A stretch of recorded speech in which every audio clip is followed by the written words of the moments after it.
Well, returning to our top story now, Thai Navy SEALs have been preparing scuba gear outside a cave where 12 boys and their football coach went missing. They may also have to teach the young boys and the coach to scuba dive. Joining me now is our correspondent Anna Corin from nearby the cave's entrance. And Anna, we initially heard it was going to take months, potentially 4 months, before all these boys could be rescued, but it could come as soon as tonight. Tell us about what you're hearing.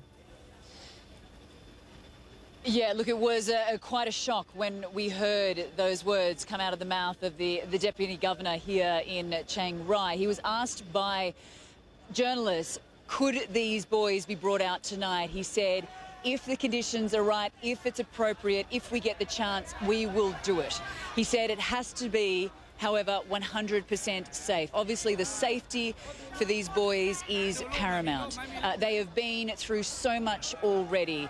Obviously, they are weak and malnourished, but they are working very hard to boost their levels, build their energy. We know that they have access now to food. They were given protein gels, soft food that they could easily digest. And as you mentioned, the pork, the sticky rice, even the milk. So they seem to be getting their appetites back. But if this does happen, you know, some of these boys, Linda, they can't swim. So perhaps these divers, and mind you, there is an international contingent of specialist divers here from countries all over the world lending their expertise. Perhaps they have thought of some way, creative way of getting these boys out and getting them out safely, because there definitely does seem to be a sense of urgency, and it has been only less than 24 hours since they were found, Linda.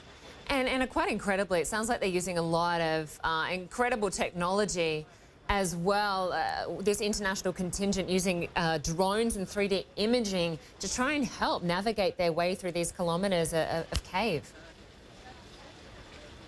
Yeah, that's right. We also heard that the Israelis, a specialist Israeli telecommunications company was here lending walkie-talkies that can work at crazy depths for very long distances. So, you know, this is now an international effort. You know, obviously the people of Thailand elated and so relieved that these boys were found, but it goes beyond that. This is such a good news story. You know, Linda, if you had asked me this time yesterday, would these boys be found, I would have told you the chances are so slim. And that is what everybody was thinking. That's what they were feeling. They certainly weren't saying that. Thai authorities, obviously, very positive. But now that these boys and their coach have been found and they're in good spirits, you know, one of them said, can we get out tonight? Can we get out today?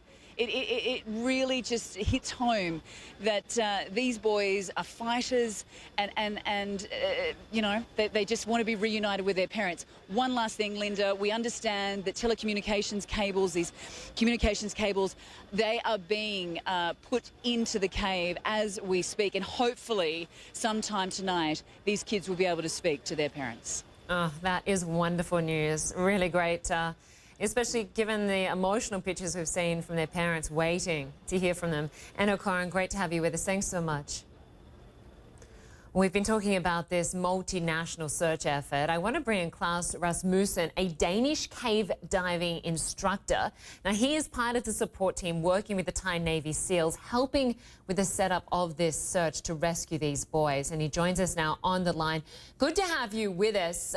We've got British, Aussies, Chinese, Thai, so many countries involved in this search. Give us a sense of the challenges trying to get each of these boys out safely.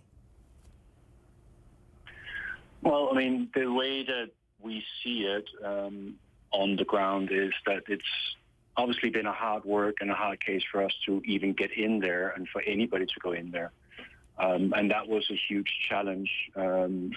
Great support from both the Americans, the Australians, the Chinese, doing systems and everything else. But the driving force that was the Thai Navy obviously pushed hard. Now, unfortunately, now it's easy for somebody who's trained in the environment or comfortable with the water and the equipment to get back out, but it's not as easy as it sounds, because it's almost as challenging as it was going in there. Right. I've heard the water is coffee-coloured, visibility is poor. As some suggested, why can't they just strap these boys to the back of one of the divers and swim out? But it's not that easy, is it? There's some very narrow crevices throughout that cave. It's not easy. There's a lot of very narrow passages. We're talking quite a lot of distance. Right now, there is a good amount of flow in the water, but there's still obstructions. But obviously, if the rain starts coming in, well, that could make it even more challenging than what it is right now. Well, that's right. Those monsoon rains are expected. Yeah.